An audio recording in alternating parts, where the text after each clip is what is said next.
Hello दोस्तों आज का जो लेक्चर है ये बहुत इम्पोर्टेंट लेक्चर है। इसमें आज हम एक बहुत ही इम्पोर्टेंट जो कॉन्सेप्ट है वो कवर करने वाले हैं। एग्ज़ाम में काफ़ी बार इसके ऊपर क्वेश्चंस आए हैं। तो दोस्तों आज का जो लेक्चर है ये आप पूरा एंड तक सुनिए, ठीक है। चलो स्टार्ट करते हैं। आज दोस्तों हमको देखना है लायबिलिटी टू थर्ड पार्टीज़। एक फर्म जो कुछ भी एक्ट करेगी उसकी एक्ट की वजह से अगर थर्ड पार्टी का नुकसान हो जाता है तो फर्म क्या उसके लिए लायबल रहेगी, क्या पार्टनर्स उसके लिए लायबल रहेंगे, या फिर जिस पार्टनर ने एक्ट किया है सिर्फ वही पार्टनर लायबल रहेगा। दोस्तों हम यहाँ पे वो सीखने वाले हैं। तो सबसे पहले देखते हैं liability of a partner for acts of the firm. कोई एक पार्टनर जो है उसकी एक्ट की वजह से क्या फर्म लायबल हो जाएगी, क्या वो पार्टनर हो जाएगा लायबल, तो हम वही देखेंगे। देखो क्या कहा है, every partner is liable jointly with all the other partners and also severally for all the acts of the firm done while he is a partner। तो क्या कहा गया है, जैसे से फॉर एग्जांपल तीन पार्टनर्स है ए बी और सी, तीनों ने मिलकर एक फर्म स्टार्ट की है और ये जो तीनों पार्टनर है ये इसमें से हर एक पार्टनर जो भी एक्ट करेगा वो जॉइंटली लायबल रहेगा और सेवरली भी लायबल रहेगा जो भी फर्म की एक्ट्स है उसके लिए। यानी फर्म ने जो कुछ एक्ट किया है, फर्म ने जो कुछ भी एक्ट्स किया है, जैसे कोई लोन वगैरह उठा के रखा है, मान लो से फॉर एग्जांपल फर्म ने लोन उठा के ले रखा है, तो इस लोन की लायबिलिटी ये तीनों पार्टनर्स जॉइंटली लायबल रहेंगे और सेवरली भी लायबल रहेंगे। मीन्स दोस्तों कहने का मतलब ये है, से फॉर एग्जांपल कि फर्म ने लोन लिया था 2 करोड़ रुपीज़ का। अब मान लो फर्म बंद हो रही है, डिसोल्यूशन हो रहा है फर्म का, तो उसके सारे जो एसेट्स है, जो फर्म के पास एसेट्स थे, इन एसेट्स को दोस्तों क्या कहा जाता है, जॉइंट प्रॉपर्टी, क्योंकि ये सबकी जॉइंट है ना प्रॉपर्टी, इस पर सारे पार्टनर्स का अधिकार है। तो ये जो जॉइंट प्रॉपर्टी है फर्म की, ये सारी प्रॉपर्टी बेच दी जाएगी और बेच के जो पैसा आएगा उससे क्या पे किया जाएगा, ये लोन रीपे किया जाएगा और फिर लास्ट में पैसा बचा तो फिर वो पार्टनर्स आपस में डिस्ट्रीब्यूट कर देंगे। लेकिन से फॉर एग्जांपल यहाँ पे जो उनके पास ये प्रॉपर्टी है फर्म के पास, वो मान लो 1.25 करोड़ की है, 1.25 करोड़ की है। अब दोस्तों फर्म ने लोन कितना लिया था, 2 करोड़ का, लेकिन फर्म के पास जो एसेट्स है वो कितनी है, 1.25 करोड़ है। अब जब फर्म बंद हो जाएगी तो उसके सारे एसेट्स बेच दिए जाएंगे। एसेट बेच के कितने पैसे मिलेंगे, 1.25 करोड़। और ये जो पैसे मिले, इन पैसों से क्या रीपे किया जाएगा, ये लोन रीपे किया जाएगा। अब दोस्तों लोन तो 2 करोड़ का था, लेकिन एसेट बेच के जो पैसे आए वो 1.25 करोड़ से आए। दोस्तों बाकी के जो 0.75 करोड़ से, दोस्तों ये अब ये पार्टनर्स को अपने घर से लाने पड़ेंगे, तीनों पार्टनर्स को। और ये कौन से रेशो में लाएंगे, इनका जो PSR डिसाइड हुआ था उस रेशो में इनको ये पैसे लाना पड़ेगा घर से अपने। और 0.75 करोड़ घर से लाने के बाद वो बाहर वालों को, आउटसाइडर को, जो उन्होंने लोन लिया था फर्म के लिए, वो उनको रीपे करना होगा। तो यहाँ पे आप देख सकते हो फर्म की एक्ट थी, ये जो फर्म ने लोन लेके रखा था, फर्म की एक्ट के लिए सारे पार्टनर्स जॉइंटली लायबल हुए। पहले जॉइंटली लायबल का मतलब ये जो जॉइंट प्रॉपर्टी थी, पहले फर्म की प्रॉपर्टी सेल करके पैसे जो आएंगे उससे लोन रीपे किया जाएगा। तो इसलिए यहाँ पे कहा जाता है कि जो पार्टनर्स है वो जॉइंटली लायबल है, पार्टनर्स जो है वो लायबल है जॉइंटली, और सेवरली भी लायबल है। सेवरली लायबल मतलब अगर पैसे कम पड़े तो उनको अपने घर से पैसे लाने पड़ेंगे बाकी का लोन रीपे करने के लिए। तो इसको कहते हैं partners are liable severally, severally म्हणजे सेपरेटली। क्लियर? तो वही बात कही है, partners are jointly and severally responsible to third parties for all acts which come under the scope of their express और इम्प्लाइड ऑथोरिटी। मीन्स जो भी वो एक्ट करेगी फर्म, उसके लिए पार्टनर्स जॉइंटली और सेवरली लायबल रहेंगे। क्लियर? कहने का मतलब इतना ही है। मीन्स फर्म ने जो कुछ लोन उठा के रखा है उस केस में वो लोन जो रीपे किया जाएगा, पहले तो फर्म की एसेट्स बेच के रीपे किया जाएगा। अगर पैसे कम पड़ रहे हैं तो फिर पार्टनर्स को घर से पैसे लाने पड़ेंगे बाकी का लोन रीपे करने के लिए। तो दोस्तों ये जो पॉइंट का मतलब हुआ, इस पॉइंट का ये मतलब होता है कि पार्टनर्स की जो लायबिलिटी है वो क्या होती है दोस्तों, अनलिमिटेड होती है। ये तो हमने फर्स्ट लेक्चर में ही देखा था जब हमने पार्टनरशिप एक्ट शुरू किया था ना, तभी हमने देख लिया था कि पार्टनर्स की जो लायबिलिटी होती है ये अनलिमिटेड होती है। आगे बढ़ते हैं दोस्तों, उसके बाद देखते हैं liability of the firm for wrongful acts of a partner. अगर किसी पार्टनर ने कोई गलत एक्ट किया है, तो उसके लिए क्या फर्म लायबल रहेंगी, हमको वो देखना है। Where by the wrongful act और omission of a partner in the ordinary course of business of a firm और with the authority of his partners loss or injury is caused to any third party, any penalties incurred, the firm is liable therefore to the same extent as the partner। दोस्तों देखो क्या कहा गया है। से for example 3 partners है A B C, तीनों ने मिलके एक फर्म स्टार्ट किया है।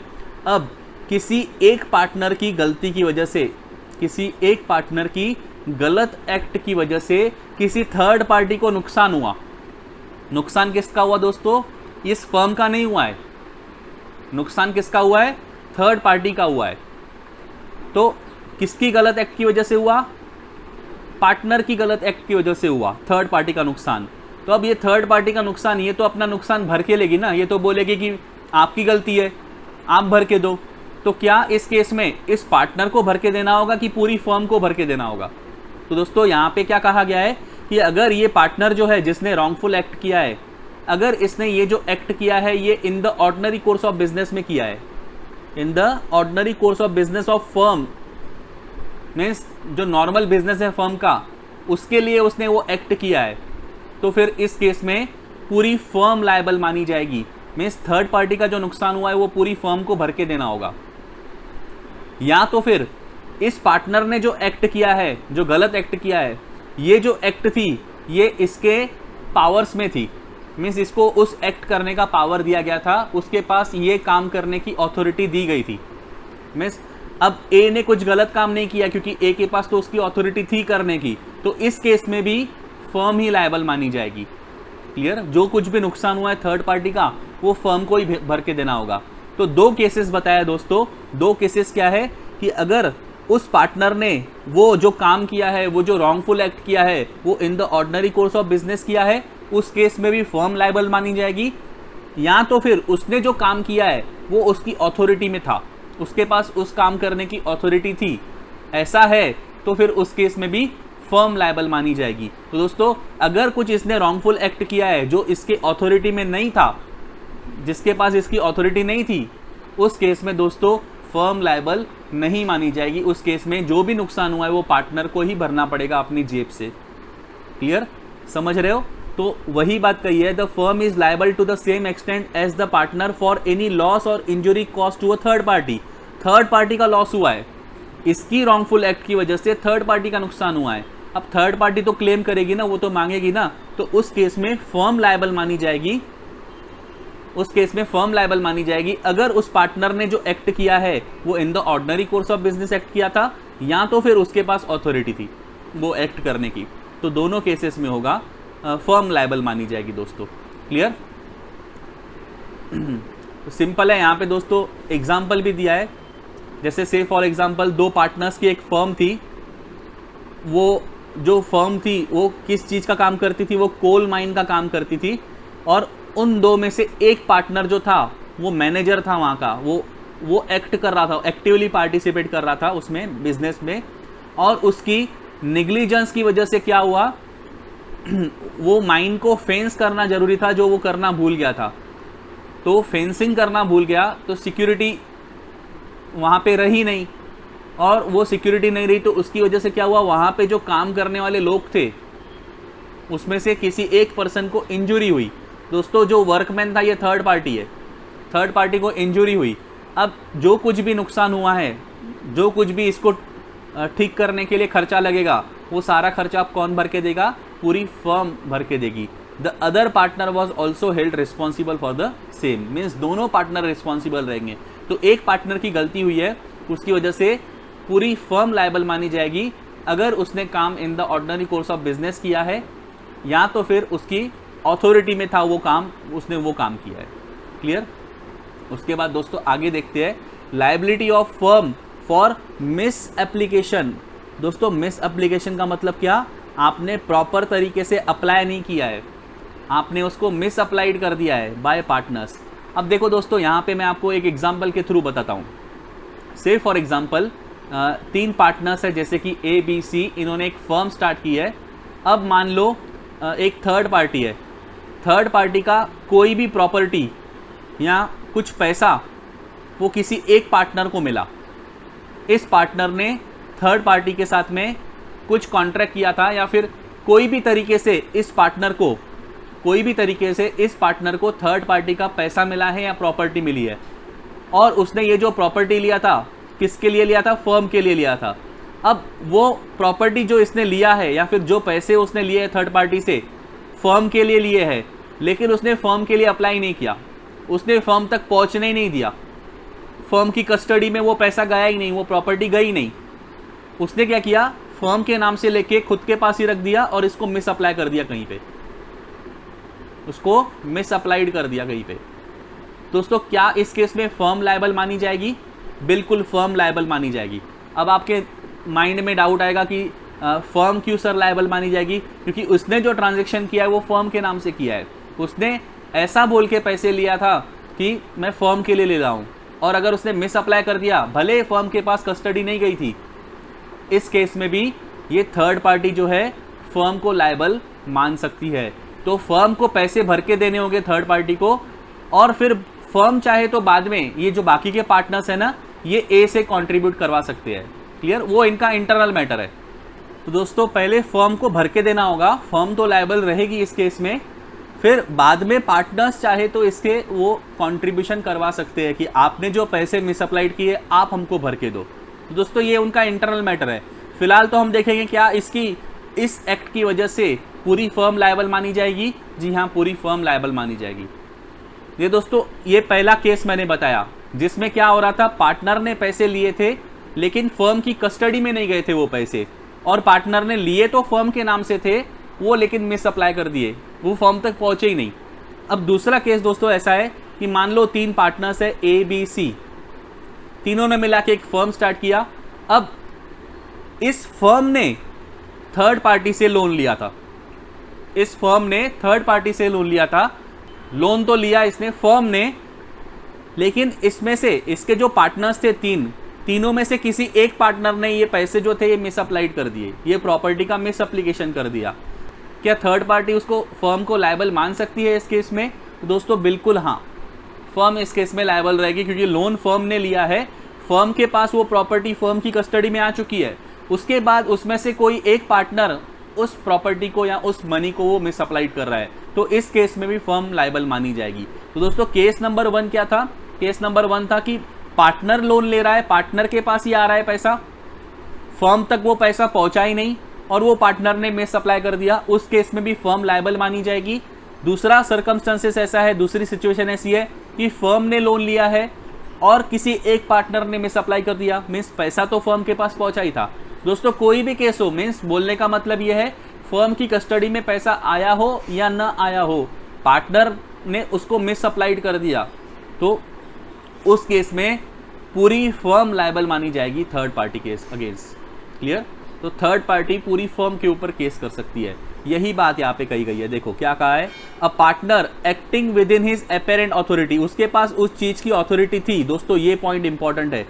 ये जो फर्स्ट केस मैंने आपको बताया जहां पे पार्टनर ने लोन लिया है फर्म के नाम से, क्लियर, और ये जो लोन लिया है उसने, इस पार्टनर को अथॉरिटी थी, लोन लेने का अधिकार उसको दिया गया था, उसके पास वो पावर था, तो इसने जो एक्ट किया है विद इन पावर्स एक्ट किया है, वो उसने वही एक्ट किया जो उसके पावर्स में है, तभी थर्ड पार्टी फर्म को लायबल मान सकती है। लेकिन अगर इस पार्टनर ने ऐसी कोई एक्ट की होगी जो उसके पावर्स में नहीं थी, तो फिर उस केस में फर्म लायबल नहीं मानी जाएगी। दोस्तों a partner acting within his apparent authority receives money और property from a third party and misapplies it, means यहाँ पे पहला केस क्या है कि पार्टनर ने एक्ट किया है, जो उसकी अथॉरिटी में था वही उसने एक्ट किया है, उसके पास उसके पावर्स थे, उसने थर्ड पार्टी से मनी रिसीव किया है या तो फिर थर्ड पार्टी से प्रॉपर्टी रिसीव किया है, और उसने वो फर्म को दिया ही नहीं, उसने वो मिस अप्लाई कर दिया, तो इस केस में भी फर्म लायबल मानी जाएगी और सेकंड केस दोस्तों, इस वाले केस के बारे में डिस्कस करेंगे, a firm in the course of its business. अब यहां पे रिसीव किसने किया? फर्म ने रिसीव किया। फर्म रिसीव्स मनी और property from a third party and the money और property is misapplied by any of the partners while it is in the custody of the firm is liable to make the good loss. Clear? समझ में आया? Means चाहे firm ने receive किया हो, चाहे किसी पार्टनर ने रिसीव किया हो, दोनों केस में फर्म को नुकसान भुगतना पड़ेगा। जो कुछ भी लॉस हुआ है थर्ड पार्टी का, वो उसको भर के देना पड़ेगा। क्लियर दोस्तों? अगर आप पढ़ोगे अच्छे से तो यहाँ पे आपको एनालिसिस वाले पार्ट में बताया क्लॉज ए किसके बारे में कहता है। Clause A covers the case where a partner acts within his authority. यहाँ पे पार्टनर ने एक्ट किया है, मीन्स वो जो पैसे रिसीव किए हैं वो पार्टनर ने रिसीव किए हैं, and due to his authority as partner he receives money और property belonging to a third party and misapplies that money or property. For this provision to the attracted, it is not necessary that the money should have actually come into the custody of the firm. यहाँ पे ये ज़रूरी नहीं कि वो पैसा, वो जो प्रॉपर्टी है वो फर्म की कस्टडी में आना ही चाहिए। दोस्तों उसने मनी रिसीव किया है ना, उसके पास उस चीज़ की अथॉरिटी थी ना, तो अब भले ही वो फर्म के पास पैसा नहीं पहुँचा, उसने मिसअप्लाई कर दिया, तो भी फर्म ही लायबल मानी जाएगी। और क्लॉज बी में क्या कहा है? क्लॉज बी में जो मनी और प्रॉपर्टी था वो फर्म ने ही लिया था, फर्म ने ही रिसीव किया था, मीन्स फर्म के पास उसकी कस्टडी आ चुकी थी, बाद में किसी एक पार्टनर ने मिसअप्लाई कर दिया, तो उस केस में भी फर्म को लायबल माना जाएगा। दोस्तों यहाँ पे एक एग्जांपल दिया है, जैसे कि ए बी सी 3 पार्टनर्स थे और इनके पास एक प्लेस थी कार पार्किंग के लिए। उन्होंने एक लैंड खरीद रखा था जहाँ पे कार पार्किंग के लिए वो देते थे, वो कार पार्किंग करने के लिए अवेलेबल करवा के देते थे कस्टमर्स को। पी ने वहाँ पे अपनी कार खड़ी कर दी उनके पार्किंग प्लेस में। ए ने क्या किया? इन 3 पार्टनर्स में से ए ने क्या किया? वो जो पी की कार थी वो किसी को बेच दी, वो सेल कर दी। कार किसकी थी? पी की थी। पी ने पार्किंग लॉट में खड़ा कर दिया था उसको, ए ने, किसी एक पार्टनर ने उठा के वो कार बेच दी। दोस्तों यहाँ पे जो थी, यहाँ पे पूरी फर्म लायबल मानी जाएगी जो ए ने एक्ट किया है उसके लिए। मीन्स अब वो जो पैसे है, वो जो कार है, वो अब पी को वापस लौटानी पड़ेगी, और जो कुछ भी नुकसान हुआ है पी का, वो पूरी फर्म भर के देगी उसको। क्लियर? हालांकि एक्ट तो सिर्फ ए ने किया है, लेकिन यहाँ पे दोस्तों जो प्रॉपर्टी थी, जो कार थी, वो पूरी फर्म ने रिसीव किया था, क्योंकि ये जो पार्किंग प्लेस है जहाँ पे पी की कार खड़ी थी वो तो पूरी फर्म की थी ना, तो फर्म के कस्टडी में आ गई ना वो कार। जैसे ही वो पार्किंग प्लेस पे जाके खड़ी हो गई कार, इसका मतलब क्या? वो फर्म की कस्टडी में आ गई, क्योंकि वो जो लैंड था वो पूरी फर्म का था। क्लियर? तो यहाँ पे पूरी फर्म लायबल मानी जाएगी दोस्तों। ठीक है, फिर दोस्तों आगे बढ़ते हैं, हम देखते हैं rights of transferee of a partners interest. दोस्तों आपको बताता हूँ इस पॉइंट में कहा क्या है। जैसे से for example A B C इन तीनों की एक फर्म है, तीनों पार्टनर्स है उसमें। अब ए जो है अपना जो शेयर है वो किसी और को, मिस्टर एक्स को ट्रांसफ़र करना चाहता है। मीन्स एक्स जो है वो पार्टनरशिप से बाहर निकलना चाहता है, वो कहता है मैं पार्टनर नहीं रहूँगा, मेरा जो शेयर है मैं एक्स को ट्रांसफ़र करूँगा।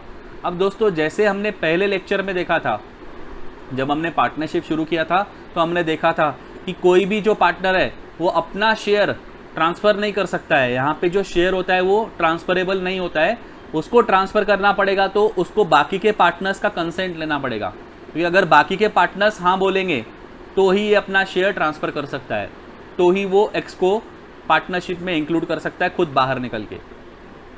समझ रहे हो दोस्तों? क्योंकि मैंने आपको इसके पीछे का लॉजिक बताया था कि क्योंकि पार्टनर्स केस में क्या होता है, पार्टनरशिप फर्म के केस में क्या होता है, पार्टनर सिर्फ इसको प्रॉफिट ही नहीं मिलेगा बट ये मैनेजमेंट में भी इंटरफेयर करता है, क्योंकि सबके पास, हमने ये भी देखा है कि पार्टनर, हर एक पार्टनर के पास राइट होता है कि वो एक्टिवली पार्टिसिपेट कर सकता है बिजनेस में, बिजनेस की एक्टिविटीज़ में एक्टिवली पार्टिसिपेट वो कर सकता है। तो यहाँ पे हर एक पार्टनर के पास राइट होता है। अब अगर ए अपना शेयर बेच देगा एक्स को तो एक्स पार्टनर बन जाएगा, तो एक्स तो फिर बीच में बार बार इंटरफेयर करते रहेगा। अब हो सकता है बी और सी को पसंद ना आए ये बात, इसीलिए फिर यहाँ पे लॉ ऐसा बना दिया कि ए अपना शेयर ट्रांसफ़र करेगा एक्स के पास में, खुद वो निकल जाएगा, एक्स को पार्टनर बनाने का सोच रहा है वो, तो उसको बाकी के पार्टनर से कंसेंट लेना पड़ेगा। अगर सारे पार्टनर्स बोल रहे हैं कि ठीक है आप अपना शेयर बेच सकते हो, तो ही अपना ए जो है एक्स के पास शेयर बेच देगा। और यहाँ पे वही बात कही है, यहाँ पे एक्स को क्या कहा जाएगा, ट्रांसफरी, और ए को क्या कहा जाएगा, ट्रांसफरर, क्योंकि वो अपना शेयर ट्रांसफर कर रहा है। दोस्तों ट्रांसफरर जब ट्रांसफरी के पास शेयर ट्रांसफर करता है तो अब ये पार्टनरशिप में आ गया, लेकिन इसको वो सारे अधिकार नहीं मिलेंगे जो ए के पास अधिकार थे। दोस्तों ए के पास क्या क्या राइट्स थे, ए के पास राइट्स था कि वो एक्टिवली बिजनेस में पार्टिसिपेट कर सकता है, इंटरफेयर कर सकता है मैनेजमेंट में, उसके बाद सारे बुक्स ऑफ अकाउंट्स इंस्पेक्ट कर सकता है, ये भी राइट था एक पार्टनर के पास। हर एक पार्टनर बुक्स ऑफ अकाउंट्स देख सकता है, इंस्पेक्ट कर सकता है, उसकी कॉपी ले सकता है। तो ये सारे राइट्स थे ना दोस्तों। अब वो सारे राइट्स ए के एक्स को नहीं मिलेंगे। एक्स को सिर्फ क्या मिलेगा दोस्तों, एक्स को जो शेयर ए को मिल रहा था ना प्रॉफिट का, उतना ही अब एक्स को मिलेगा। बस इसको अपने प्रॉफिट में से शेयर मिलेगा। जो कुछ भी प्रॉफिट फर्म कमाएगी उसका शेयर एक्स को दे दिया जाएगा। जैसे से फॉर एग्जांपल इनका जो पार्टनरशिप था वो 40:30 था, तो ए को कितना शेयर मिल रहा था, 40%। अब अगर ए अपना शेयर एक्स को ट्रांसफर करता है तो अब ये 40% जो ए को मिल रहा था अब वो आगे एक्स को मिलेगा। जो कुछ भी प्रॉफिट कमाएगी ना फर्म, उसमें से 40% एक्स को दे दिया जाएगा। लेकिन एक्स जो है ये बुक्स ऑफ अकाउंट्स चेक नहीं कर सकता है, ये बुक्स ऑफ अकाउंट्स चेक नहीं कर सकता है, इंस्पेक्ट नहीं कर सकता है, उसकी कॉपीज नहीं मंगवा सकता है, और साथ में ये मैनेजमेंट में भी इंटरफेयर नहीं कर सकता है दोस्तों। तो एक्स के पास वो अधिकार नहीं है, ये दोनों अधिकार उसको नहीं दिए गए। उसको कहा गया है बस आप चुपचाप अपना प्रॉफिट का शेयर लेते रहो, और प्रॉफिट कितना हुआ है ये सारा कैलकुलेशन सारे बुक्स ऑफ अकाउंट्स कौन देखेंगे, सिर्फ बी और सी देखेंगे। वही कैलकुलेट करेंगे कितना प्रॉफिट हुआ है, वही कैलकुलेट करेंगे कि एक्स का शेयर कितना हुआ है, और एक्स को चुपचाप बैठ के वो प्रॉफिट जो भी शेयर उन्होंने निकाला है अमाउंट, वो अमाउंट उतना उसको एक्स को एक्सेप्ट करना पड़ेगा। एक्स जो है ना ये बुक्स ऑफ अकाउंट्स को चैलेंज नहीं कर सकता है। एक्स ऐसा नहीं बोल सकता है कि मुझे देखना है अकाउंट्स कि आपने मेरा शेयर बराबर कैलकुलेट किया है कि नहीं, प्रॉफिट का कैलकुलेशन बराबर किया है कि नहीं। एक्स ये सारी बातें डिमांड नहीं कर सकता है, ना ही वो कोई भी बिजनेस की एक्टिविटीज़ में एक्टिवली पार्टिसिपेट कर सकता है। मीन्स वो कोई भी इंटरफेरेंस नहीं कर सकता है मैनेजमेंट में। तो ये राइट उसके पास नहीं है। बस चुपचाप अपना प्रॉफिट का शेयर लो जो होता है, और आपको चैलेंज नहीं करना है अकाउंट्स को। जो भी उन्होंने बी और सी ने कैलकुलेट किया होगा आपको उसको सही मान के चुपचाप लेना पड़ेगा। हाँ, फर्म जब डिसॉल्व हो गई मीन्स बिजनेस बंद हो रहा है, बिजनेस बंद हो रहा है तो क्या किया जाएगा दोस्तों, ये फर्म की जो भी एसेट्स है वो बेच दिए जाएंगे। तो ये फर्म ने लोन उठाया था उसका रीपेमेंट किया जाएगा। रीपेमेंट करने के बाद में अगर कुछ पैसा बचता है तो फिर वो पार्टनर्स लेके जाते हैं। क्लियर। तो यहाँ पे तो अब एक्स को मिलना चाहिए ना, क्योंकि अब एक्स पार्टनर हो गया तो एक्स को उसका शेयर दिया जाएगा। फर्म की एसेट्स बेच के जो कुछ भी शेयर एक्स का बनता है वो एक्स को दे दिया जाएगा। एक्स उस टाइम पे अकाउंट्स की डिमांड कर सकता है, लेकिन वो भी कौन सी तारीख से, जिस तारीख से डिसोल्यूशन हुआ है ना, जिस तारीख को फर्म बंद हुई है ना, उसके बाद उसकी सारी एसेट सेल होना शुरू हो जाएगी। एसेट सेल होने के बाद में जो भी पैसे आएंगे उससे लोन का रीपेमेंट किया जाएगा। तो ये सारे ट्रांजैक्शन का हिसाब वो मांग सकता है दोस्तों, कि बताओ कौन कौन सी एसेट है, कितने में सेल हो रही है, कितना कितना लोन आपने रीपेमेंट किया है, अब कितना पैसा बचा है, इसका हिसाब किताब दो। लेकिन जब तक बिजनेस चल रहा था उसका हिसाब किताब ये नहीं मांग सकता दोस्तों। तो यहाँ पे ये पॉइंट में ये बताया गया है। देखो क्या कहा है, a transfer by a partner of his interest in the firm. जैसे ए का इंटरेस्ट था, ए का शेयर था ना, शेयर मतलब इंटरेस्ट, ए का इंटरेस्ट था फर्म में, अब उसने अपना जो इंटरेस्ट है वो किसी और को ट्रांसफर कर दिया। आइदर एब्सोल्यूट और बाय मॉर्गेज और by creation of him by him of a charge on such interest does not entitle the transferee, does not entitle the transferee. यहाँ पे मीन्स कहने का मतलब ट्रांसफरी कौन है, एक्स है, मिस्टर एक्स। इसके पास अधिकार नहीं आता है किस चीज़ का, during the continuance of the firm. जब तक फर्म बिजनेस करती रहेगी, जब तक फर्म चल रही है, तब तक ये इंटरफेयर नहीं कर सकता है in the conduct of the business. or to require accounts or to inspect the books of accounts of the firm, but entitles the transferee only to receive the share of the profits of the transferring partner, and the transferee shall accept the account of the profits agreed to by the partners। कहने का मतलब ये है कि अगर कोई partner अपना interest जो है, अपना जो शेयर है किसी और को ट्रांसफर कर रहा है, तो उस केस में ट्रांसफरी को ये अधिकार नहीं मिलता है कि वो इंटरफेयर करे, और ना ही वो बुक्स ऑफ अकाउंट चेक कर सकता है, ना ही इंस्पेक्ट कर सकता है बुक्स ऑफ अकाउंट्स का, जब तक फर्म कंटिन्यू करते रहेगी बिजनेस अपना। तो ना वो इंटरफेयर कर पाएगा, ना ही अकाउंट्स की डिमांड कर पाएगा जब तक फर्म चलती रहेगी। लेकिन उसको प्रॉफिट्स का शेयर जो है वो मिलते रहेगा। जो शेयर ए को मिलना चाहिए था, अब वो सारा शेयर एक्स को मिलते रहेगा। क्लियर? और उसको चुपचाप अपना जो शेयर है वो एक्सेप्ट करना पड़ेगा। वो चैलेंज नहीं कर सकता है कि प्रॉफिट कैसे कैलकुलेट किया, करेक्ट है कि नहीं, शेयर मेरा बराबर दे रहे हो कि नहीं, मेरे को एक बार देखना है, वो ऐसा नहीं बोल सकता। क्लियर? सेकंड पॉइंट में क्या कहा है, if the firm is dissolve, अगर फर्म बंद हो गई, और if the transferring partner ceases to be a partner. दोस्तों ये ट्रांसफरिंग पार्टनर है। ट्रांसफरिंग पार्टनर मीन्स जिसने अपना शेयर ट्रांसफर किया था। तो यहाँ पे अपना शेयर किसने ट्रांसफर किया था? ए ने। तो ए ने अपना शेयर ट्रांसफर किया था। तो इस केस में अब ए जो है, मान लो अब पार्टनर नहीं रहा, वो रिटायर हो गया फर्म में से, तो फर्म से रिटायर हो गया, तो इसका मतलब एक्स भी रिटायर हो जाएगा।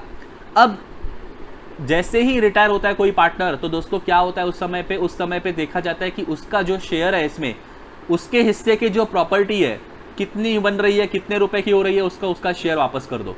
प्रॉपर्टी में से उसको उतना शेयर वापस कर दो। तो अब वो शेयर भी किसको मिलना चाहिए? एक्स को ही मिलना चाहिए। रिटायर तो ए हुआ है, लेकिन उसने अपना शेयर तो पहले ही ट्रांसफर कर दिया था एक्स के पास में, तो प्रॉफिट का शेयर तो हम उसको दे ही रहे थे एक्स को। लेकिन अब जब ए रिटायर हो रहा है, तो ए का जो शेयर बनता है प्रॉपर्टी में, तो उसका शेयर प्रॉपर्टी का अब वो ए को न देके किसको मिलेगा? एक्स को मिलेगा। और दोस्तों अब एक्स को हिसाब किताब भी देना होगा वो प्रॉपर्टी का। अब वो देख सकता है अकाउंट्स, लेकिन during the continuance of business वो नहीं देख सकता। क्लियर? तो जब फर्म डिसॉल्व हो रही है, या तो फिर ट्रांसफरिंग पार्टनर अब पार्टनर नहीं रहा, वो रिटायर हो गया, the transferee is entitled as against the remaining partners to receive the share of the assets of the firm. Firm के पास जो एसेट्स है ना, उसमें ए का कितना शेयर बन रहा था, अब ए को तो नहीं मिलेगा, अब उसका शेयर एक्स को मिलेगा, तो उतना शेयर उसको एक्स को मिलना चाहिए। अब वो दूसरे पार्टनर से उसका हिसाब मांग सकता है। To which the transferring partner is entitled and for the purpose of ascertain that share. Ascertain का मतलब कैलकुलेशन करना। अपना शेयर कैलकुलेट करने के लिए वो अकाउंट्स मांग सकता है, और वो भी अकाउंट्स कब से मांगेगा? From the date of dissolution, means जब से फर्म बंद हुई है उसके बाद के ट्रांजेक्शन्स। क्योंकि दोस्तों उसके बाद के ट्रांजैक्शन से ही उसको पैसे मिलेंगे ना। ये फर्म बंद हो गई आज, उसके बाद क्या किया जाएगा? उसके सारे एसेट्स बेच दिए जाएंगे, तो उसका हिसाब वो ले सकता है कि भाई कितने में एसेट्स बेच रहे हो, कितना लोन रीपे कर रहे हो, कितना बच रहा है, इसमें मेरा शेयर कितना हो रहा है, वो उसके लिए अकाउंट्स मांग सकता है। नहीं तो during the continuance of the firm, जो बिजनेस चल रहा था तब का वो अकाउंट्स नहीं मांग सकता। तो दोस्तों एनालिसिस वाले पार्ट में भी वही दिया गया है। तो यहाँ पे बोलने का मतलब ये है कि कोई भी पार्टनर अगर अपना इंटरेस्ट, अपना शेयर किसी और को ट्रांसफर करेगा, तो जो नया पार्टनर है, जो नया है, इसको ट्रांसफरी कहते हैं। ट्रांसफरी को ना तो मैनेजमेंट में इंटरफेयर करने का अधिकार है, ना तो वो अकाउंट्स की डिमांड कर सकता है, बुक्स ऑफ अकाउंट चेक कर सकता है, इंस्पेक्ट कर सकता है। उसको उसका शेयर मिलेगा, जो पुराने पार्टनर को मिल रहा था ना शेयर, उसको अब ये नए वाले पार्टनर को, ट्रांसफरी को मिलेगा प्रॉफिट में से। और जब फर्म डिसॉल्व हो जाएगी, तो डिसोल्यूशन के टाइम पे फर्म की सारी एसेट्स बेच दी जाती है। तो जो ए का शेयर बन रहा था, अब उतना वो एसेट्स में से शेयर एक्स को दिया जाएगा, और एक्स डिसोल्यूशन के बाद से जो भी ट्रांजैक्शन हुए हैं, वो सारे ट्रांजैक्शन का वो अकाउंट्स मांग सकता है अपना शेयर कैलकुलेट करने के लिए। क्लियर? तो वही बात कही गई है। तो एनालिसिस में पढ़ोगे तो आपको वही डिटेल में दिया है, बहुत आसान तरीके से दिया है। अब एक बार पढ़ोगे तो समझ में आ जाएगा दोस्तों अब देखते हैं मोस्ट इम्पॉर्टेंट पॉइंट। ये दोस्तों इसको आप स्टार मार्क कर दो। ये पेपर में कई बार आ चुका है दोस्तों, माइनर से रिलेटेड जो प्रॉब्लम है। अब हमको माइनर के बारे में सोचना है, क्या माइनर को पार्टनर बना सकते हैं? दोस्तों मैं आपको इससे पहले जब हमने पार्टनरशिप एक्ट स्टार्ट की थी, तभी मैंने आपको बताया था कि माइनर को हम पार्टनर नहीं बना सकते हैं, क्योंकि माइनर जो है ये कोई भी कॉन्ट्रैक्ट करने लायक नहीं है, वो इनकॉम्पिटेंट पार्टी है, इसीलिए हम उसको पार्टनर नहीं बना सकते हैं। दोस्तों यहाँ पे जो पार्टनर्स की लायबिलिटी होती है वो अनलिमिटेड होती है, उसकी वजह से भी माइनर पार्टनर नहीं बन सकता है, क्योंकि माइनर को हम पर्सनली रिस्पॉन्सिबल लायबल नहीं बना सकते हैं। लेकिन दोस्तों यहाँ पे एक खास बात है कि माइनर को आप बेनिफिट्स दे सकते हो पार्टनरशिप के, मीन्स आप उसको प्रॉफिट देना है तो दे सकते हो, उसके लिए आप उसको पार्टनर बना सकते हो, लेकिन लॉस में वो पार्टनर नहीं माना जाएगा। इसलिए दोस्तों क्या कहा है, minors admitted to the benefits of partnership. आप पार्टनरशिप के बेनिफिट्स में उसको एडमिट कर सकते हो, उसको ला सकते हो, लेकिन लॉसेस के केस में उसको लायबल नहीं बना सकते हो। तो देखो क्या कहा है, a person who is a minor according to the law to which he is subject may not be a partner in a firm, वो पार्टनर नहीं बन सकता है, but with the consent of all the partners for the time being he may be admitted to the benefits of partnership। तो partnership के benefits आप उसको दे सकते हो, उसको बेनिफिट्स के लिए आप उसको पार्टनर बना सकते हो, लेकिन उसके लिए भी सभी पार्टनर्स का कंसेंट लेना ज़रूरी है। सभी पार्टनर्स हाँ बोलेंगे तो ही माइनर को आप एडमिट कर सकते हो to the benefits of partnership. Clear?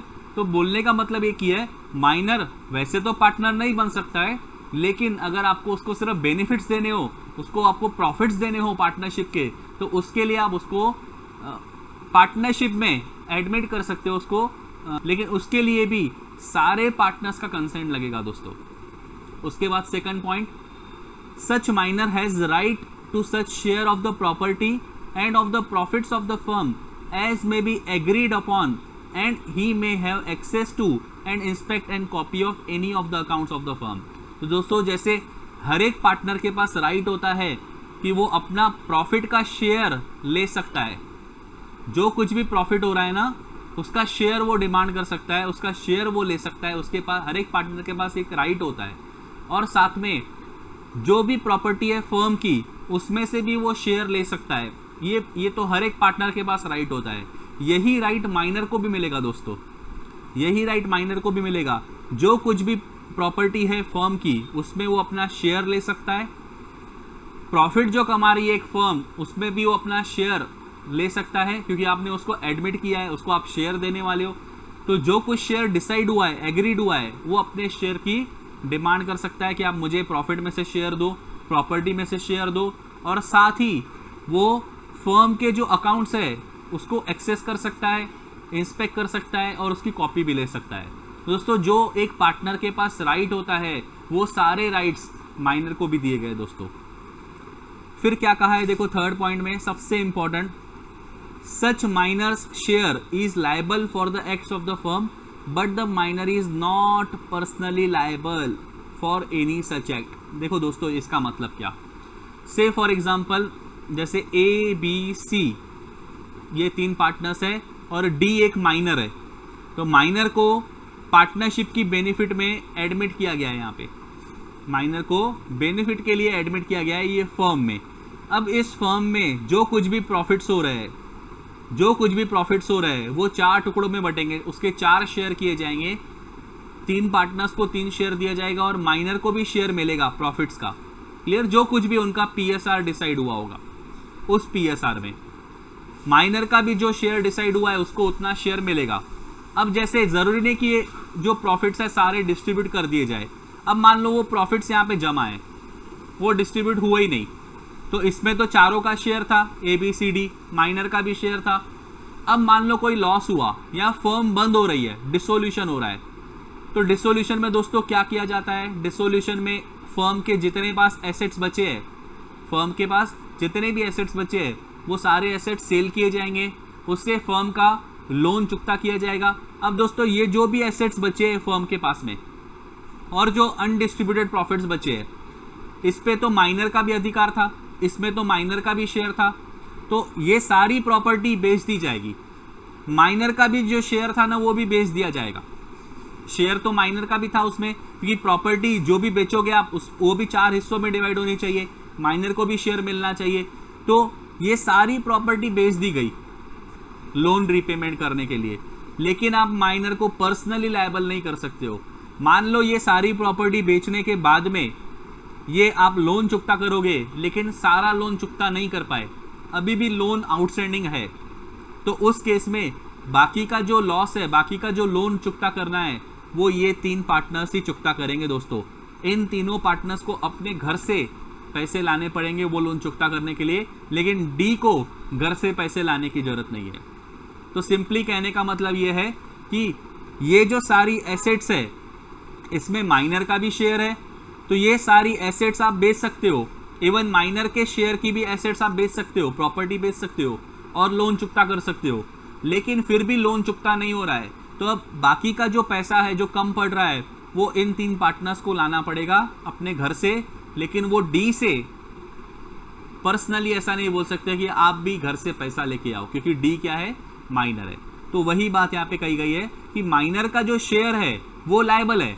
यहाँ पे ये प्रॉपर्टी में माइनर का जो शेयर है वो लायबल है, उससे आप लोन चुकता कर सकते हो वो बेच के, लेकिन माइनर को आप पर्सनली लायबल नहीं मान सकते। माइनर को आप ऐसा नहीं बोल सकते कि घर से जाके आप पैसे लेके आओ, क्योंकि पैसे कम पड़ रहे हैं। अब जो पैसे कम पड़ रहे हैं वो इन तीनों को ही भरने पड़ेंगे। क्लियर? तो ये बहुत इंपॉर्टेंट था।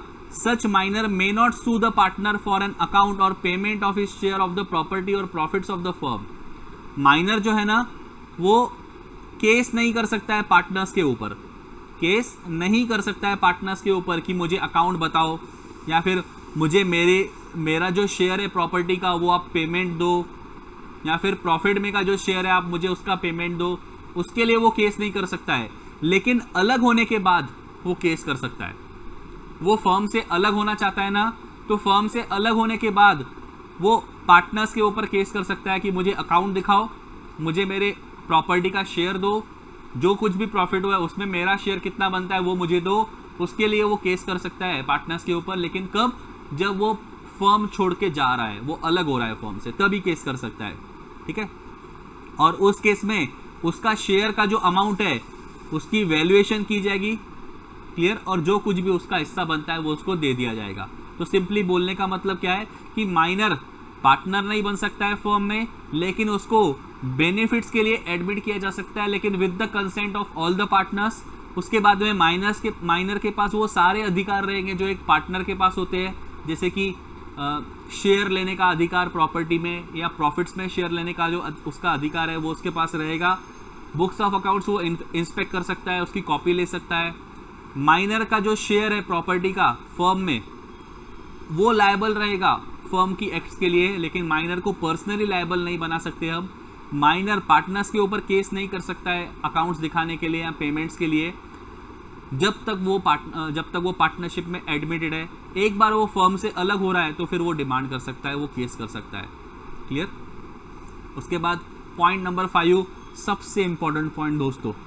इवन मैं तो कहूँगा ये जो माइनर का जो हम टॉपिक देख रहे हैं, कंसेप्ट देख रहे हैं, ये सारा ही कंसेप्ट इंपॉर्टेंट है स्टार्ट से लेके एंड तक।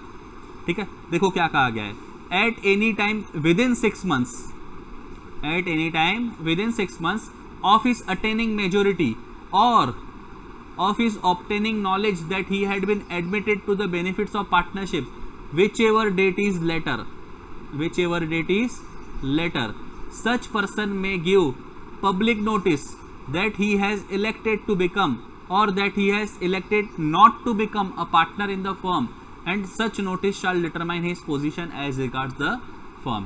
देखो दोस्तों क्या कहा गया है, जैसे पार्टनरशिप फर्म है ABC की, 3 पार्टनर्स है, इन्होंने डी को पार्टनरशिप में एडमिट किया था, डी माइनर है। अब डी मान लो 18 साल का हो गया, आज उसका 18th बर्थडे है, तो दोस्तों ये क्या हो गया, मेजर बन गया आज से। अभी तक वो क्या था, माइनर था, इसको पार्टनरशिप के बेनिफिट्स के लिए एडमिट किया गया था। मान लो इसको जब ये माइनर था, इसको ये बात की जानकारी थी कि मुझे इस फर्म में बेनिफिट्स के लिए एडमिट किया गया है, जानकारी इसको पहले से थी। आज इसका 18th बर्थडे है, और जैसे ही ये 18th बर्थडे क्रॉस करके गया, ये अब मेजर बन गया। मेजर बनने के बाद अब इसके पास इसके आगे 6 महीने है। इसके पास कितना टाइम है, 6 महीने का टाइम है। इसको इस 6 महीने के अंदर ये बताना पड़ेगा कि क्या ये पार्टनरशिप में यहाँ पे इस पार्टनरशिप फर्म में क्या ये पार्टनर बनना चाहता है, क्योंकि अभी तक तो ये पार्टनर था ही नहीं ना, अभी तक तो सिर्फ ये बेनिफिट्स के लिए पार्टनर था ना, लॉसेस में तो ये पार्टनर था ही नहीं, इसको तो सिर्फ बेनिफिट्स मिल रहे थे और इसको इसकी जानकारी पहले ही थी कि मुझे इसकी बेनिफिट्स में एडमिट किया गया है, पार्टनरशिप की बेनिफिट्स में एडमिट किया गया है। जैसे ही ये 18 साल का हुआ, मेजर बन गया, अब इसके पास 6 महीने का समय है। इस 6 महीने में इसको ये बताना पड़ेगा कि क्या वो यहाँ का पार्टनर बनना चाहता है कि नहीं बनना चाहता है। अगर वो नहीं बनना चाहता है तो उसके लिए उसको पब्लिक नोटिस देनी पड़ेगी, एक नोटिस देनी पड़ेगी दोस्तों, पब्लिक नोटिस, जिससे सभी लोगों को पता चले कि अब अभी तक तो 3 ही पार्टनर थे लॉसेस के केस में थर्ड पार्टी लायबल बना सकती थी, तो वो इन 3 लोगों को ही लायबल बना सकती थी, वो तो डी को लायबल बना ही नहीं सकती थी क्योंकि वो डी माइनर था। लेकिन अब थर्ड पार्टी को भी पता चलना चाहिए कि डी भी पार्टनर बन चुका है, डी भी अब मेजर है, वो भी अब एक पार्टनर बन चुका है, तो अब हम डी को भी लायबल बनाएंगे। क्लियर? ये बात बाहर वालों को भी पता चलनी चाहिए, इसीलिए इसको पब्लिक नोटिस देनी पड़ेगी। और वो नोटिस देने का समय कितना है? जिस दिन वो मेजर बना वहां से लेके उसको 6 महीने का समय है। 6 महीने के अंदर उसको डिसाइड करना होगा कि वो पार्टनर बनना चाहता है कि नहीं, वो कंटिन्यू करना चाहता है कि नहीं, और जो कुछ भी उसका डिसीजन है उसको पब्लिक नोटिस देना पड़ेगा। क्लियर? अगर उसको जानकारी पहले ही थी तो कि वो पार्टनरशिप के बेनिफिट्स में एडमिट किया जा चुका है, ये उसको जानकारी पहले ही थी। लेकिन दोस्तों मान लो कि डी जो है ये माइनर था, इसको पार्टनरशिप में एडमिट किया गया था बेनिफिट्स के लिए, लेकिन इसको इस बात की जानकारी नहीं थी कि मैं वहाँ पे एडमिट हो चुका हूँ बेनिफिट्स के लिए, मुझे वहाँ पे बेनिफिट्स के लिए एडमिट किया जा चुका है। ये माइनर को, डी को पता ही नहीं था जब वो माइनर था। वो 18 साल का भी हो गया, अभी भी उसको जानकारी नहीं है। वो 20 साल का हो गया, अभी भी उसको जानकारी नहीं है कि पार्टनरशिप के बेनिफिट्स के लिए उसको वहाँ एडमिट किया जा चुका है, ये उसको जानकारी ही नहीं है। अब दोस्तों मुझे एक बात बताओ, जब वो 18 साल का हुआ क्या उसके पास जानकारी थी कि वो पार्टनरशिप के बेनिफिट्स में एडमिट हो चुका है? नहीं। तो कैसे, अगर आपको कोई जानकारी नहीं है तो वो कैसे डिसाइड करेगा कि उसको पार्टनर बनना है कि नहीं? तो आप ये जो 6 महीने का जो उसको समय दे रहे हो, ये 6 महीने के अंदर उसको पता होगा तो वो डिसाइड करेगा ना, लेकिन उसको जानकारी नहीं तो कैसे डिसाइड करेगा? मान लो वो 21 साल का हो गया, आज उसको पता चला है कि ऐसा कुछ था, जब मैं माइनर था ना तो मुझे वहाँ की फर्म में बेनिफिट्स के लिए एडमिट किया गया था, लेकिन ये जानकारी तो मुझे आज पता चली है। डी को कब पता चली है? आज पता चली है। दोस्तों आज जब उसको पता चला है, अब इस डेट से लेके उसके पास 6 महीने है डिसाइड करने के लिए। तो अगर जब वो माइनर एडमिट किया गया था, जब वो खुद माइनर था, उसको खुद पता चल गया था तभी कि उसको एडमिट किया गया है, तो जिस दिन वो मेजर बनेगा वहाँ से लेके उसके पास 6 महीने है। लेकिन अगर माइनर को पता ही नहीं है कि उसको बेनिफिट्स के लिए एडमिट किया गया है, तो जब उसको पता चलेगा वहाँ से लेके उसके पास 6 महीने है डिसाइड करने के लिए कि वो पार्टनर बनना चाहता है कि नहीं। अकॉर्डिंगली वो पब्लिक नोटिस देगा विदिन 6 मंथ्स। क्लियर? इसीलिए यहाँ पे 2 डेट्स बताई है, मेजर बन रहा है वो, या तो फिर जब उसको नॉलेज हुआ कि उसको एडमिट किया गया था, वहां से लेके whichever date is later, वहां से लेके 6 महीने हैं। क्लियर? वो डिसाइड करने के लिए कि वो पार्टनर बनना चाहता है कि नहीं, और उसके लिए उसको पब्लिक नोटिस देना पड़ेगा। अगर वो पब्लिक नोटिस नहीं देता है, जानकारी मिलने के बाद में भी वो पब्लिक नोटिस नहीं देता है, तो 6 महीने जैसे ही खत्म हो जाएंगे, 6 महीने खत्म होने के बाद ऐसा माना जाएगा कि अब वो फर्म में पार्टनर बन चुका है। जैसे नॉर्मल पार्टनर होता है वैसे ही इस फर्म में अब डी भी पार्टनर बन गया, ऐसा माना जाएगा 6 महीने खत्म होते ही। अगर उसका पब्लिक नोटिस नहीं आया तो हम ये मानेंगे कि उसने हाँ बोल दिया है पार्टनर बनने के लिए। क्लियर? तो इसका मतलब ये है कि अगर आप पार्टनर नहीं बनना चाहते हो तो आपको नोटिस देना जरूरी है। दोस्तों ये बात हमने रिटायरमेंट के टाइम पे भी देखी थी। अगर कोई पार्टनर रिटायर हो रहा है, कोई पार्टनर अगर फर्म छोड़ के जा रहा है, तो उसको भी पब्लिक नोटिस देना जरूरी है। जब तक वो पब्लिक नोटिस नहीं देगा तो पब्लिक नोटिस देने तक की जो भी एक्ट्स है फर्म की, उसके लिए भी वो लायबल माना जाएगा। तो पब्लिक नोटिस देना बहुत ज़रूरी होता है। यहाँ पे भी माइनर जब मेजर बनेगा या फिर जब उसको नॉलेज मिलेगा whichever it is later, वहाँ से लेके उसके पास 6 महीने है डिसाइड करने के लिए वो पार्टनर बनना चाहता है कि नहीं। अगर वो पार्टनर बनना चाहता है या फिर नहीं बनना चाहता है तो उसको पब्लिक नोटिस देना पड़ेगा। अगर वो पब्लिक नोटिस नहीं दे पा रहा है, नहीं दे रहा है, फेल हो गया वो, तो उसने नोटिस नहीं दिया, तो फिर उस केस में ऐसा माना जाएगा कि अब वो पार्टनर बन गया है। क्लियर। और आगे पॉइंट नंबर 6 दोस्तों, पॉइंट नंबर 6 क्या है कि अगर माइनर ये कहता है कि उसको पता नहीं था, माइनर को पता ही नहीं था कि उसको पार्टनरशिप के बेनिफिट्स में एडमिट किया गया है, उसको जानकारी अभी मिली है, तो ये उसको प्रूव करना होगा, ये बात उसको खुद को प्रूव करना होगा कि उसको इस बात का नॉलेज नहीं था। ये तभी तो विचेवर लेटर तभी तो बोला है ना, नहीं तो हर एक जन क्या बोलेगा, मुझे पता ही नहीं था। समझ रहे हो, कोई 22 साल का भी हो जाएगा, उसने अगर पब्लिक नोटिस नहीं दिया होगा तो वो क्या बोलेगा, मुझे पता ही नहीं था।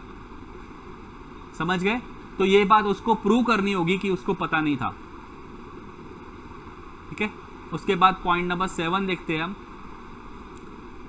पॉइंट नंबर 7 में क्या कहा गया है, where such person becomes a partner. अगर वो पर्सन, वो जो माइनर था, अब अगर वो पार्टनर बन गया, मीन्स उसने पब्लिक नोटिस दिया है कि मैं पार्टनर बनना चाहता हूँ, या वो पब्लिक नोटिस नहीं दे पाया 6 महीने में, तो वो खुद ही इनडायरेक्टली वो पार्टनर बन ही जाएगा ऑटोमेटिकली।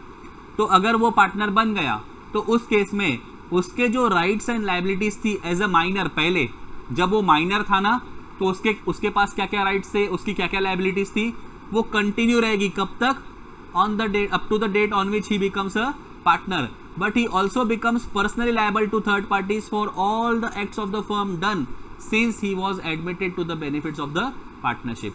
तो जब वो माइनर था तो उसके क्या राइट्स और लाइबिलिटीज थी, up to the date of, जब वो पार्टनर बना उस डेट तक उसकी क्या राइट्स और लाइबिलिटीज थी। तो माइनर के पास क्या राइट्स होते हैं, उसकी क्या क्या लाइबिलिटीज होती है, वो सारी राइट्स और लाइबिलिटीज उसकी आगे भी कंटिन्यू रहेगी। पार्टनर बनने के बाद में वो सारे अधिकार उसको मिलेंगे जो पहले उसको मिले थे एज अ माइनर, और पार्टनर बनने के बाद में उसकी सारी लाइबिलिटीज कंटिन्यू होगी जैसे एज अ माइनर की कंटिन्यू थी। जैसे एज अ माइनर उसको उसकी लाइबिलिटीज थी, वही लाइबिलिटीज उसकी आगे भी कंटिन्यू होगी। अब ये जो पार्टनर बन गया है, तो अब ये पार्टनर बनने के बाद में ये पर्सनली लायबल भी हो जाएगा। लेकिन ये पर्सनली लायबल कब से माना जाएगा, जब से इसको एडमिट किया गया था। दोस्तों कहने का मतलब ये है कि डी, मान लो आज मेजर बना है, ये टाइमलाइन में ड्रॉ करता हूं, मान लो आज ये मेजर बनना है, तो यहां से लेकर 6 महीने हैं उसको डिसाइड करने के लिए। अगर उसने पब्लिक नोटिस दे दिया कि मैं पार्टनर बनना चाहता हूं, तो पार्टनर बनने के पहले वो माइनर था, तो यहां पे उसके पास कुछ राइट्स एंड लाइबिलिटीज थे उसको जो दिए गए थे, लेकिन वो यहां पे पर्सनली लायबल था क्या, नहीं। ये जो राइट्स एंड लाइबिलिटीज उसके पास थे, वही राइट्स एंड लाइबिलिटीज उसको पार्टनर बनने के बाद में भी मिलेंगे। लेकिन अब वो पार्टनर बनने के बाद में पर्सनली लायबल भी माना जाएगा। और पर्सनली लायबल कब से माना जाएगा, पिछली वाली एक्ट्स के लिए भी वो लायबल माना जाएगा। जब तक वो माइनर है तब तक लायबल नहीं है पर्सनली, लेकिन पार्टनर बनने के बाद वो पर्सनली लायबल है, और वो जब से एडमिट किया गया था तब से वो पर्सनली लायबल बन जाएगा। मींस यहां पे जो फर्म ने एक्ट की होगी उसके लिए भी अब वो पर्सनली लायबल माना जाएगा पार्टनर बनने के बाद। क्लियर दोस्तों, आई होप आपको समझ में आया है। वही बात कही गई है। उसके बाद क्या कहा गया है कि उसका जो शेयर बनता है प्रॉपर्टी में और प्रॉफिट्स में, वो उसको शेयर बाद में भी मिलता रहेगा। तो यहाँ पे जो उसको शेयर मिल रहा था ना, अब उसको बाद में भी वो शेयर मिलेगा। मीन्स उसके सारे राइट्स और लाइबिलिटीज कंटिन्यू आगे होंगे। वो पहले पर्सनली लायबल नहीं था जब तक वो माइनर था, लेकिन पार्टनर बनने के बाद अब वो पर्सनली लायबल बन गया है। और कब से बना है, इस एक्ट के लिए भी, यहाँ पे जो एक्ट की थी फर्म ने, उसके लिए भी वो आगे भी पर्सनली लायबल माना जाएगा। जब से वो एडमिट किया गया था तब से वो पर्सनली लायबल माना जाएगा। आई होप आपको समझ रहा है दोस्तों यहाँ पे क्या कहा गया है। तो दोस्तों अब आगे देखते हैं। देखो क्या कहा गया है, where such person elects not to become a partner. अगर वो पार्टनर, वो जो माइनर है, वो पार्टनर नहीं बनना चाहता है तो क्या होगा, his rights and liabilities shall continue to be those of a minor under this section up to the date on which he gives a public notice. तो अगर मान लो, जैसे मैं टाइमलाइन ड्रॉ कर देता हूँ, ये डी है, आज ये मेजर बन गया, मेजर बनने से लेके यहाँ से लेके उसके पास 6 महीने तक का समय है। इस 6 महीने में अगर उसने पब्लिक नोटिस दे दिया कि वो पार्टनर नहीं बनना चाहता, वो पार्टनर नहीं बनना चाहता, उसने पब्लिक नोटिस दे दिया, तो इस तारीख तक, जब तक वो पब्लिक नोटिस नहीं देता है तब तक के लिए वो लायबल माना जाएगा। उसकी राइट्स और जो लाइबिलिटीज थी एज अ माइनर वो यहाँ तक कंटिन्यू रहेगी दोस्तों, यहाँ तक कि एक्ट के लिए वो उसकी जो राइट्स एंड लाइबिलिटीज थी एज अ माइनर वो कंटिन्यू रहेगी इस डेट तक दोस्तों, जब तक वो पब्लिक नोटिस नहीं देता है। His share shall not be liable for any acts of the firm done after the date of the notice. इस नोटिस देने के बाद में, इस तारीख के बाद में अब फर्म जो कुछ भी एक्ट करेगी उस एक्ट के लिए इसका जो शेयर है वो लायबल नहीं माना जाएगा दोस्तों। कि यहाँ तक कि एक्ट के लिए फर्म की जो एक्ट होगी उसके लिए इसका शेयर लायबल रहेगा, लेकिन नोटिस देने के बाद फर्म अब जो भी एक्ट करेगी उसके लिए अब डी का शेयर लायबल नहीं माना जाएगा। उसके बाद दोस्तों, he shall be entitled to sue the partners for his share of the property and profits in accordance with subsection 4। ऊपर हमने सबसेक्शन 4 में हमने देखा था कि पार्टनर जो है यहाँ पे जो माइनर है, डिसोल्यूशन के बाद मीन्स फर्म से अलग होने के बाद, डिसोल्यूशन बोलना गलत हो जाएगा, हमने देखा था सीवरिंग हिज कनेक्शन, वो कनेक्शन उसका टूट गया फर्म के साथ, मीन्स वो यहाँ से अब अलग हो रहा है। तो अलग होने के बाद अब वो जो भी प्रॉपर्टी उसका शेयर बनता है फर्म की प्रॉपर्टी में और प्रॉफिट्स में, उसके लिए वो पार्टनर्स को सू कर सकता है अगर पार्टनर्स ने उसको शेयर नहीं दिया तो। क्लियर? तो दोस्तों हमने जो अभी तक पढ़ा है ना ऊपर, उसका ही एनालिसिस दिया हुआ है, और काफ़ी बार ये क्वेश्चन आता है एग्जाम में कि जो माइनर है उसके राइट्स के बारे में लिखो, उसकी लाइबिलिटीज़ के बारे में लिखो, और लाइबिलिटीज़ में भी 2 पार्ट होते हैं, before attaining majority and after attaining majority. Liabilities change हो जाती है ना, राइट्स तो पहले भी उतने ही थे, बाद में भी उतने ही रहेंगे, लेकिन लाइबिलिटीज़ पहले माइनर जो था वो उसका सिर्फ शेयर लायबल होता था, लेकिन वो पर्सनली लायबल नहीं होता है जब तक वो मेजर नहीं बनता है, लेकिन मेजर होने के बाद में अब वो पर्सनली भी लायबल हो जाएगा। तो दोस्तों यही सारी बातें जो हमने ऊपर पढ़ी ना, ये उसका एनालिसिस पार्ट है। देख लेते हैं एक बार शॉर्ट में समरी कि माइनर के पास क्या क्या राइट्स होते हैं। तो माइनर के पास राइट होता है कि जो भी शेयर उसको दिया गया है प्रॉफिट्स में का वो ले सकता है, उसके पास अधिकार है। उसके बाद में माइनर जो है वो बुक्स ऑफ अकाउंट्स को एक्सेस कर सकता है, इंस्पेक्ट कर सकता है, उसकी कॉपी ले सकता है। वो माइनर जो है पार्टनर को सू कर सकता है for accounts and for payment of his share, but कब कर सकता है वो? Only when severing his connection with the firm and not otherwise. Means जब वो अलग हो रहा है फर्म से, जैसे उसने पब्लिक नोटिस दे दिया कि अब मैं पार्टनर नहीं बनना चाहता हूँ, तो फिर अब वो अपने पेमेंट के लिए, अपने शेयर का पेमेंट के लिए या फिर अकाउंट्स के लिए वो बाकी के पार्टनर्स के ऊपर केस कर सकता है। और आगे क्या दिया हुआ है कि जब वो मेजर बन जाएगा, मेजर बनने के बाद विद इन 6 मंथ्स उसको इलेक्ट करना होगा कि वो पार्टनर बनना चाहता है कि नहीं बनना चाहता है। और अगर वो पार्टनर बनना चाहता है तो फिर उसको शेयर दे दिया जाएगा, जो शेयर उसको एज अ माइनर मिल रहा था। जैसे एज अ माइनर उसको 20% शेयर मिल रहा था, तो अब पार्टनर बनने के बाद भी उसको 20% वो मिलेगा। और अगर वो नहीं बनना चाहता है पार्टनर, तो फिर उसका जो शेयर है वो लायबल नहीं रहेगा for any of the acts of the firm after the date of the public notice served. अगर उसने पब्लिक नोटिस दे दिया ना, तो जिस तारीख को उसने पब्लिक नोटिस दिया है उस तारीख के बाद फर्म की जो भी एक्ट्स होगी उसके लिए उसका शेयर लायबल नहीं रहेगा, क्योंकि वो पार्टनर नहीं बनना चाहता है। क्लियर? फिर अब देखेंगे दोस्तों लायबिलिटीज के बारे में। अब लायबिलिटीज में 2 पार्ट है, बिफोर अटेनिंग मेजोरिटी, मेजर बनने के पहले माइनर का जो शेयर था फर्म में उसका शेयर लायबल था, लेकिन माइनर क्या लायबल था कि पर्सनली? माइनर पर्सनली लायबल नहीं था। तो दोस्तों वही बात है कि माइनर की जो लायबिलिटी रहेगी ये कहाँ तक सीमित रहेगी? जो उसका शेयर था फर्म के प्रॉफिट्स में और फर्म की प्रॉपर्टी में, वो लायबल रहेगा, लेकिन माइनर पर्सनली लायबल नहीं रहेगा। माइनर को घर से पैसे नहीं लाने पड़ेंगे।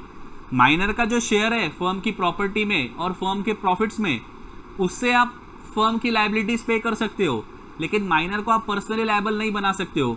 माइनर को इंसॉल्वेंट भी डिक्लेयर नहीं कर सकते हैं, क्योंकि माइनर जो है ये पर्सनली लायबल नहीं होता है, इसलिए माइनर को हम इंसॉल्वेंट भी डिक्लेयर नहीं कर सकते हैं। फर्म को इंसॉल्वेंट डिक्लेयर कर सकते हो। क्लियर? और एक मेजर बनने के बाद उसकी क्या लायबिलिटी होगी, तो मेजर बनने के बाद दोस्तों यहाँ पे वही बात कही है कि with in 6 months of his attaining majority और on his obtaining knowledge that he had been admitted to the benefits of partnership whichever it is later the minor partner has to decide whether he shall remain a partner or to leave the firm। Means बोलने का मतलब ये है कि जब वो major बन जाएगा या तो फिर जब उसको नॉलेज में आई बात whichever date is later, वहां से लेके उसके बाद 6 महीने उसको बताना पड़ेगा कि वो पार्टनर बनना चाहता है कि नहीं बनना चाहता है। और अगर उसने डिसाइड किया कि वो पार्टनर नहीं बनना चाहता है तो उसको पब्लिक नोटिस देना जरूरी है कि वो पार्टनर नहीं बनना चाहता है, और जैसे ही नोटिस मिल गई उसके हिसाब से उसकी पोजीशन डिसाइड की जाएगी। और अगर उसने नोटिस नहीं दिया तो ये माना जाएगा कि अब वो पार्टनर बन गया है on the expiry of said 6 months।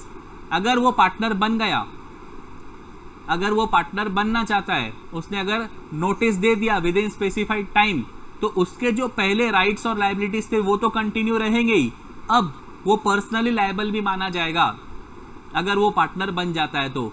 Clear. और कब से पर्सनली लायबल माना जाएगा, जब से उसको एडमिट किया गया था तब से, मतलब बैक डेट से उसको पर्सनली लायबल माना जाएगा। पार्टनर बनने के बाद में वो बैक डेट से, जब उसको एडमिट किया गया था तब से वो पर्सनली लायबल माना जाएगा। और उसका जो शेयर है प्रॉपर्टी में और प्रॉफिट्स में वो पहले जितना था अभी भी उतना ही रहेगा। दोस्तों पार्टनर बनने के बाद में पहले जो राइट्स थे वही राइट्स बाद में भी मिलेंगे, पहले की जो लायबिलिटीज थी अब वो लायबिलिटी भी कंटिन्यू रहेगी। अब उसको पार्टनर बनने के बाद में पर्सनली लायबल भी माना जाएगा। पहले तो उसको पर्सनली लायबल नहीं मानते थे ना, अब उसको पर्सनली लायबल भी माना जाएगा। लेकिन पर्सनली लायबल कौन सी एक्ट के लिए माना जाएगा, जब से उसको एडमिट किया था तब से लेके जो फर्म ने एक्ट किया उसके लिए उसको पर्सनली लायबल माना जाएगा। मीन्स बैक डेट से लेके उसको हम पर्सनली लायबल मानेंगे। अगर वो इलेक्ट करता है कि उसको पार्टनर नहीं बनना है तो उसकी जो राइट्स एंड लायबिलिटीज है वो कब तक कंटिन्यू रहेगी, जब तक वो पब्लिक नोटिस नहीं देता है तब तक के लिए वो कंटिन्यू है। उसके बाद डिसकंटिन्यू हो जाएंगे उसके सारे राइट्स एंड लायबिलिटीज। उसका जो शेयर है प्रॉफिट्स में और प्रॉपर्टी में वो किसके लिए लायबल रहेगा, सिर्फ पब्लिक नोटिस देने तक की डेट के लिए सारी एक्ट के लिए वो लायबल माना जाएगा। पब्लिक नोटिस देने के बाद में जो कुछ भी फर्म एक्ट करेगी उसके लिए उसका शेयर लायबल नहीं होगा। क्लियर। और माइनर जो है, अब अगर वो पार्टनर नहीं बनना चाहता है, फर्म से अलग होना चाहता है, तो फर्म से अलग होने के बाद वो बाकी के पार्टनर्स के ऊपर केस कर सकता है अपने शेयर के लिए, प्रॉफिट में और प्रॉपर्टी में जो उसका शेयर बनता है उसके लिए वो केस कर सकता है अलग होने के बाद में। दोस्तों जो पॉइंट्स हमने ऊपर देखे थे एनालिसिस पार्ट में भी वही दिया है। ये दोस्तों बहुत बहुत बहुत ज़्यादा इंपॉर्टेंट है। बहुत बार ये क्वेश्चन आता है 6 मार्क्स के लिए पेपर में कि माइनर के जो राइट्स है उसके बारे में लिखो। तो अगर क्वेश्चन आएगा तो आपको ये 4 राइट्स लिखने होंगे। और अगर क्वेश्चन में पूछा जाएगा कि माइनर की लायबिलिटीज़ के बारे में भी लिखो, और स्पेसिफिकली पूछा जाता है बिफोर अटेनिंग मेजोरिटी जो लायबिलिटीज़ थी वो भी लिखो, और आफ्टर अटेनिंग मेजोरिटी जो उसकी लायबिलिटीज़ थी वो भी लिखो। तो आपको दोस्तों ये सारे पॉइंट्स उसमें लिखने पड़ेंगे जो एनालिसिस पार्ट में दिया है। तो 6 मार्क्स के लिए बहुत बार ये पेपर में आया है, ये बहुत इंपॉर्टेंट होता है। आज मैं यहीं पे रुकूंगा दोस्तों, हमारा लेक्चर यहीं पे समाप्त होता है। आगे का जो पार्ट है हम ये अगले लेक्चर में दोस्तों कवर करेंगे। और ऐसा लग रहा है मुझे कि अगले लेक्चर में हमारा यूनिट 2 जो है कंप्लीट हो जाएगा दोस्तों। अगर आपको कोई डाउट है तो आप मुझसे पर्सनली कांटेक्ट करके पूछ सकते हो दोस्तों। तब तक के लिए दोस्तों बाय बाय।